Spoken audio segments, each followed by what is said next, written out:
What's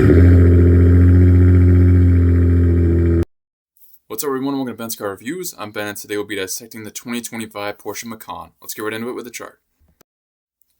Looking at the chart here, these are going to be the gas-powered trims of the Macan lineup. It's going to be 4 of them, ranging from that base Macan at just under $63,000 all the way up to the GTS, pushing $90,000. So quite a range here, and the top 3 or the bottom 3 I should say, are obviously the ones closer in terms of price. GTS kind of separates itself as an outlier, but hopefully this means you can get one in your price range. Engine options, what we got? The first 2 we have a 2-liter turbo inline 4, 261 horsepower, 295 pound-feet of torque. If you go for the S or GTS, you're going to get a 2.9-liter twin-turbo V6. GTS gives you the most power, though, with 434 horsepower, 405 pound-feet of torque. All will be paired with a 7-speed PDK. Of course, that's that Porsche transmission. All-wheel drive standard across the board. That's great to see. Get more of that power available to you right away. And we're looking at MPGs, fuel economy here, obviously not too bad, but it would have been nice to see a little higher, I think.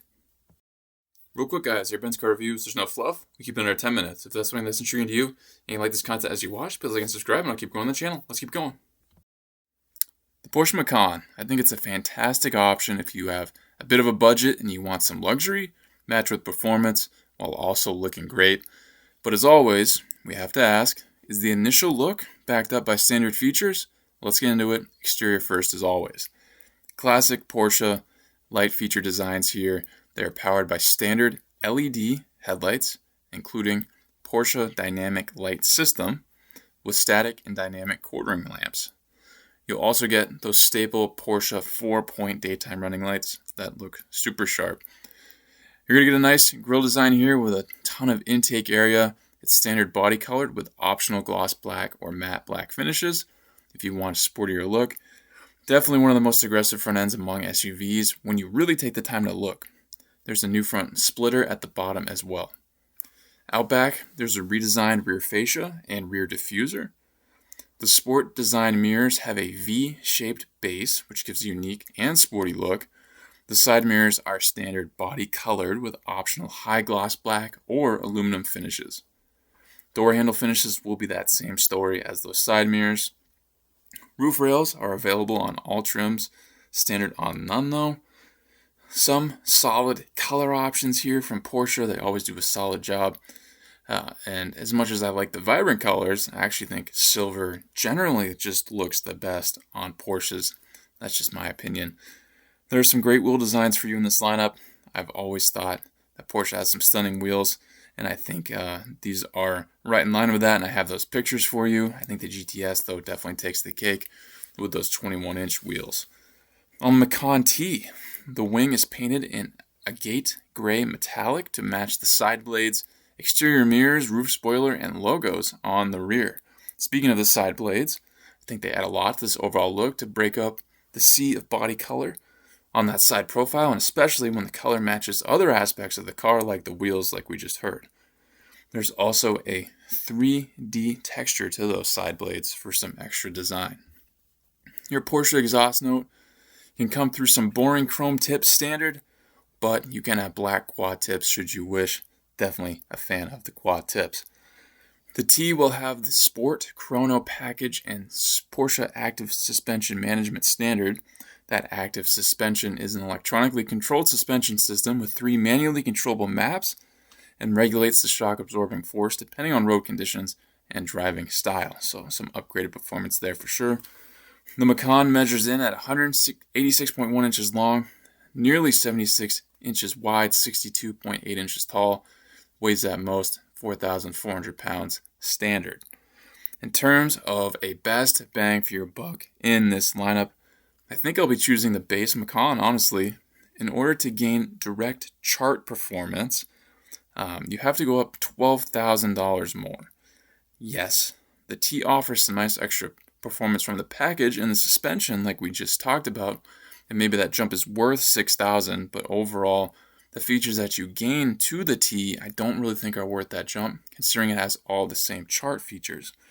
I would really want to see an upgraded engine for that price jump, but that's just not how it is here. But let's get into that interior now.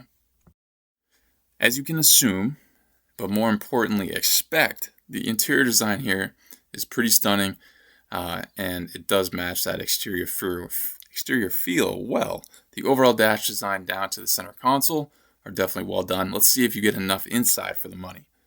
As far as infotainment goes, you'll be getting a standard high-resolution 10.9-inch touchscreen display integrated into that dash.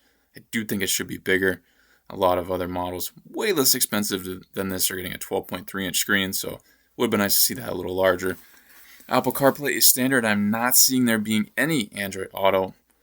I'm definitely a fan of the important info area through a high-resolution screen. The design of the centrally positioned tachometer, Porsche says, was derived from the 911. I love the touch of that analog clock centering that dash up top. I wish more vehicles would do that. I think that's pretty cool. A wireless charger is standard on all trims. A 10-speaker sound system is standard, but you can get a Bose surround sound system on the S and GTS. There's a redesigned leather-wrapped steering wheel, and you'll get paddle shifters to work through that PDK. There's a leather-wrapped gear shift knob, standard. Porsche says the Porsche Advanced Cockpit Control concept is progressive. The ascending center console allows the driver to have all the controls at their fingertips. The direct touch control features an interface in glass look with touch-sensitive buttons for direct access to the most important functions. So I do think that's pretty cool. It's unique. You're not seeing that exact look all around that gear shift knob on any other models, really. So definitely a cool touch there. It's something you should get if you spend some more money. All trims have an available panoramic sunroof. 8-way power adjustable seats are standard, but you can have all the way up to 18-way should you go with the S and GTS. Heated front seats are standard on all trims. The S and GTS can get heated rears and ventilated fronts also. Seats are standard and all interior standard in partial leather, but you will get full leather at the top of the ladder. The split folding rear seats allow for up to 53 cubic feet of cargo volume. Porsche is going to give you some standard safety and technology features as well. Overall, I think the optioning isn't terrible here. I think there's never enough standard features for these prices, but when there's a base and a top trim, there's always going to be features getting robbed. But I think at these prices, the base should get all of the best standard ones, and the top trim should have these creative, extravagant features. But that's just my take. Interview guys, if you're in the market for a compact luxury SUV in 2025, absolutely no surprise why you're checking out this Macan. Offers a lot. If you have quite a bit of money to spend, you can get a very sweet product with that GTS. But even if you go for a lower trim, you're still going to get something that's extremely comfortable, turn some heads, and you're going to get some performance out of it, which is great. Definitely some competitors here.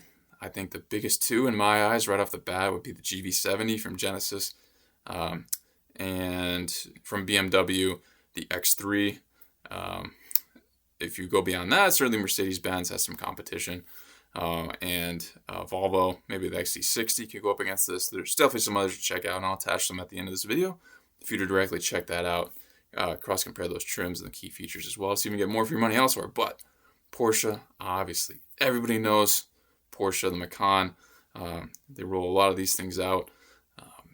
They're a great-looking car. They're offering a decent amount for your money, and if you can really spend some money, you're going to get a sweet setup here. So I think all in, should be a great vehicle for a long time. Should this be your pick? And if you do, I'm jealous. I'd love to drive one. Thank you for watching this Benz car review. Please subscribe if not already. If you have an idea for a future review, drop in the comments. I'll see what I can do. If you'd like to come member of the channel, have that option. Check that out and join if you'd like. And I'll catch you on the next Benz car review.